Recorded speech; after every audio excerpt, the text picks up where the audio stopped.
सभी को जय श्री राम, हर हर महादेव।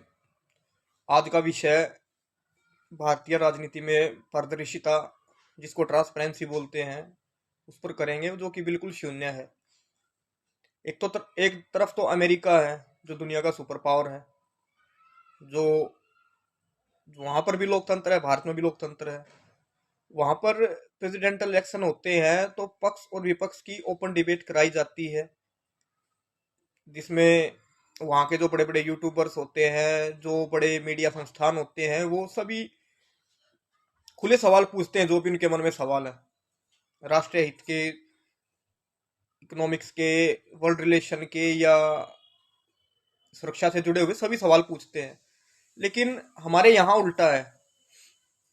भारत में आप सभी को पता है, इलेक्ट्रॉनिक्स मीडिया बिक चुकी है। नेशनल मीडिया का कोई अता पता नहीं है, जो सिर्फ सरकार के इशारों पर काम करती है। यहाँ तो ये होता है कि एक दो अपने रिपोर्टर चुन लेते हैं और उनको पर्ची में लिख के सवाल दे देते हैं। और सवाल क्या पूछते हैं प्रधानमंत्री जी से कि आप वॉलेट रखते हो या नहीं रखते, आप आम को काट कर खाते हो या चूस कर खाते हो, ये बताओ, कोई सवाल है? मेरा आज का वीडियो बनाने का मकसद यही है कि जो अमेरिका में होता है वही भारत में होना चाहिए। एक ओपन पब्लिक डिबेट हो, जिसमें मीडिया के भी सवाल हों, पब्लिक के भी सवाल हों, और जो भारत के बड़े यूट्यूबर्स हैं, जो बड़े पॉडकास्ट करते हैं या भारतीय राजनीति में इंटरेस्ट रखते हैं, सबके सवाल हो, हर भारतीय के सवाल हो। कुछ सवाल मेरे भी है प्रधानमंत्री जी से। पहला सवाल तो मेरा ये है कि अभी तक 12 सालों में आपने गौ माता पर राष्ट्रीय नीति क्यों नहीं बनाई? केरल में लाखों गौ हत्या होती है हर दिन। वहां पर कानूनन जुर्म नहीं है गौ माता को मारना या काटना, वहां पर कोई भी काट सकता है। दूसरा, 2014-2019 में पूर्ण बहुमत के बाद आपने जनसंख्या नियंत्रण कानून क्यों नहीं बनाया? गौ माता को राष्ट्रीय माता का दर्जा क्यों नहीं दिया? जब आपने बाकी सभी कानून बनाए हैं तो उसका भी विपक्ष ने विरोध किया है, लेकिन कानून तो वो भी पास किया आपने। ये भी हो सकते थे, ये क्यों नहीं किए?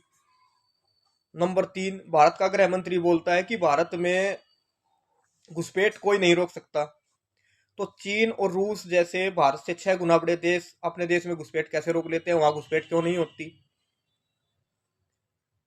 नंबर 5, कांग्रेस ने 1991 में 245 सीटों पर ही संविधान में संशोधन कर लिया था, तो आपने संशोधन क्यों नहीं किया अभी तक? संशोधन करके भारतीय जो गुरुकुल शिक्षा पद्धति है उसको आपने अनिवार्य क्यों नहीं किया, पहली क्लास से लेकर ग्रेजुएशन तक?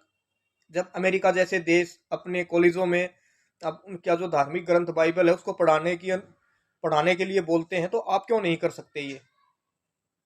नंबर 6, कश्मीरी पंडितों की घर वापसी क्यों नहीं हुई? नंबर 7, डॉलर के मुकाबले रुपया इतना कमजोर कैसे हो गया? नंबर 8, भारत कर्ज लेने में नंबर 1 कैसे हो गया?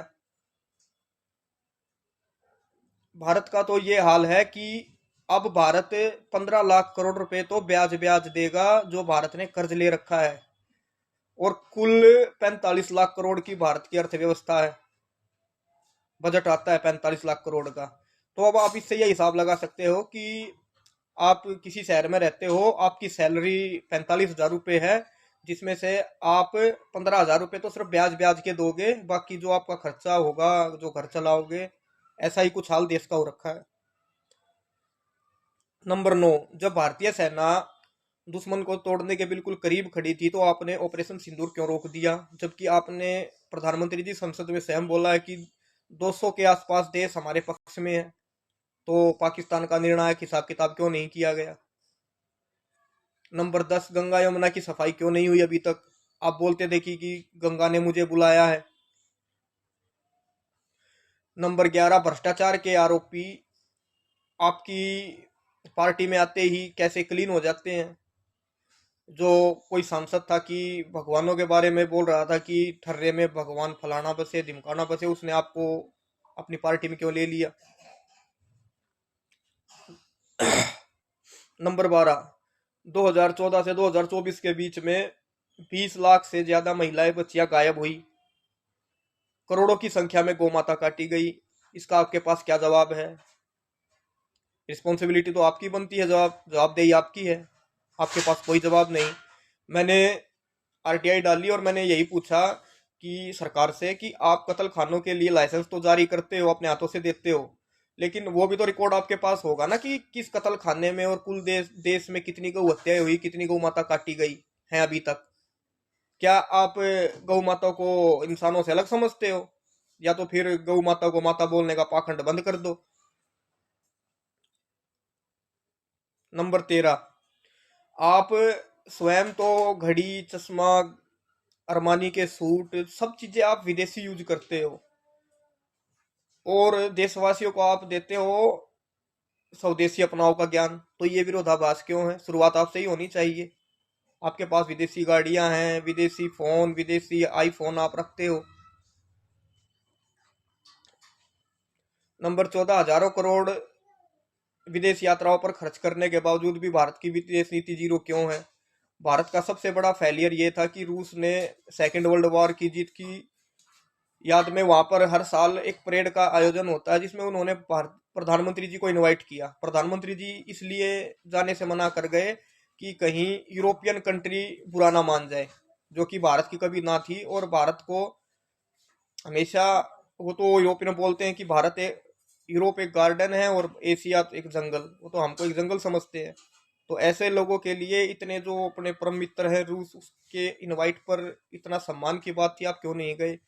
इजराइल के खिलाफ आपने वोट क्यों किया यूएन में, इजराइल हमास के मुद्दे पर, जबकि आप अब्सटेन कर सकते थे, बाकी देशों ने भी किया। तो जो इससे अपने जो दोस्त हैं वो हमसे दूर होंगे।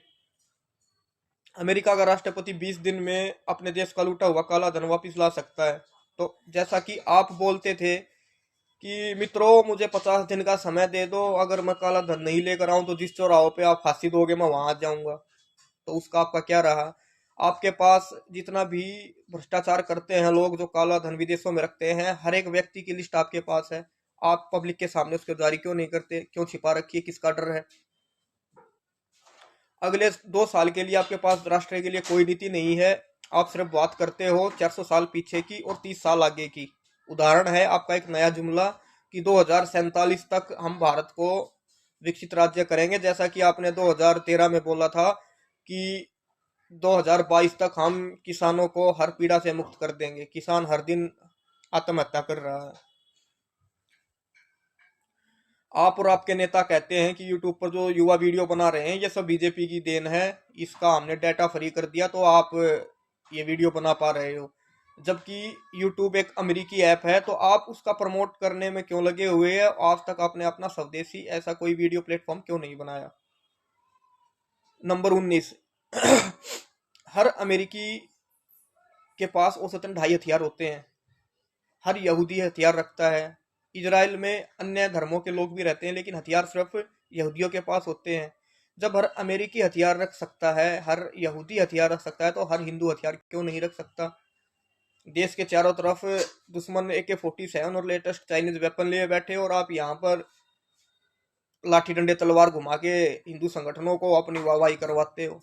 तो ये कॉमेडी से ज्यादा कुछ नहीं है। अनगिनत मैं मेल कर चुका हूं पर पीएमओ में कि आप ये नीति लागू कीजिए, सनातनियों को शस्त्र पूजा के लिए हथियार और हर हिंदू के लिए आर्मी ट्रेनिंग कंपलसरी करो। ये आपने अभी तक क्यों नहीं की? 20, जब गरीब किसान मजदूर किसी बैंक से लोन लेते हैं और वो समय पर नहीं चुका पाते, तो उनकी जो खेती से जुड़े संसाधन हैं, ट्रैक्टर वगैरह या घर, उनकी प्रॉपर्टियों को सीज कर दिया जाता है, और उद्योगपतियों का आप हजारों करोड़ रुपया माफ कर रहे हो। तो ये दोगला चरित्र क्यों है आपका?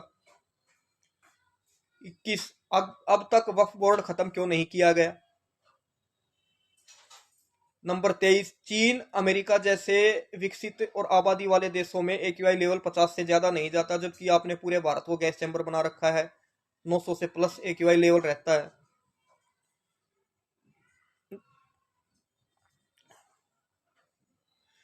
नंबर 25, जब मैंने आपको और चुनाव आयोग को लिखित में एक सुझाव दिया था कि जैसे अमेरिका में वही राष्ट्रपति का चुनाव लड़ सकता है जिसने अमेरिका की भूमि पर जन्म लिया हो, तो हम अपने देश में ये क्यों नहीं कर सकते कि जिसके माता और पिता दोनों ने भारत भूमि पर जन्म लिया हो, उन्हीं के बच्चे चुनाव लड़ सके और उन्हीं के जो बच्चे हैं वो भारतीय राजनीति में दखल दे सके। इससे होगा ये कि ना तो राहुल गांधी के माता और पिता दोनों ने भारत में जन्म लिया है, ना प्रियंका गांधी ना सोनिया गांधी। इससे कांग्रेस खत्म हो जाएगी। इससे आपका कांग्रेस के प्रति प्यार झलकता है। हिंदुओं को आपसे काफी उम्मीद थी कि आप आओगे तो कांग्रेस का खात्मा करोगे, लेकिन ऐसा आपने अभी तक कुछ किया नहीं। आप बेल बेल खेलते हो और आप प्रियंका गांधी के साथ फोटो खिंचवाते हो चाय पीते हुए, जो भी हाल में आपकी वायरल हो रही है। तो ये सब मुद्दे हैं, आपके भी मुझसे भी ज्यादा मुद्दे होंगे। तो प्रधानमंत्री जी को तो अब तक पता नहीं कितनी, कम से कम साल में 2 ही कॉन्फ्रेंस कर दे, लेकिन 12 साल में एक भी नहीं। ये अपने चाटुकार लोगों को बुलाते हैं, उनसे सवाल पूछते हैं। देश में मुद्दों की कोई कमी नहीं है। तो हम सिर्फ वीडियो तक सीमित नहीं है। अगर आप सभी का प्यार और आशीर्वाद बना रहा तो राजधानी में राष्ट्रमंच लगेगा, जिसमें जो भी भारतीय राजनीति की बात करते हैं, जो भारत के मुद्दों पर बात करते हैं, जो यूट्यूबर्स हैं या पॉलिटिशियन है, कोई भी पार्टी है, कोई भी संत है, शंकराचार्य, सबको इनवाइट किया जाएगा। हर चीज में ट्रांसपेरेंसी जरूरी है कि आप पब्लिक के सामने, आप पब्लिक के ही जवाब हो, उनका आप जवाब दो, तभी देश आगे बढ़ता है। और अमेरिका इतना ताकतवर, अगर वो चाहे तो आप ही की तरह वो भी बैठ सकता है, वो भी पूछ सकता है कि आम को काट के खाओगे या चूस के खाओगे। लेकिन उन्होंने पारदर्शिता रखी है। अभी आपने हाल में देखा होगा एप्स्टीन फाइल पे अमेरिका का राष्ट्रपति हर मीडिया कर्मी का खुलकर जवाब दे रहा है। तो ये भारत में होना जरूरी है, क्योंकि यही भारत को आगे तक पहुंचाने में मदद करेगा, वरना सब कुछ गुलाम बना हुआ है। तो यही आज का विषय था। जल्दी इसका पार्ट 2 लेकर आऊंगा। आप तब तक आप सभी को जय श्री राम, हर हर महादेव, जय गौ माता। वीडियो को ज्यादा से ज्यादा शेयर करें।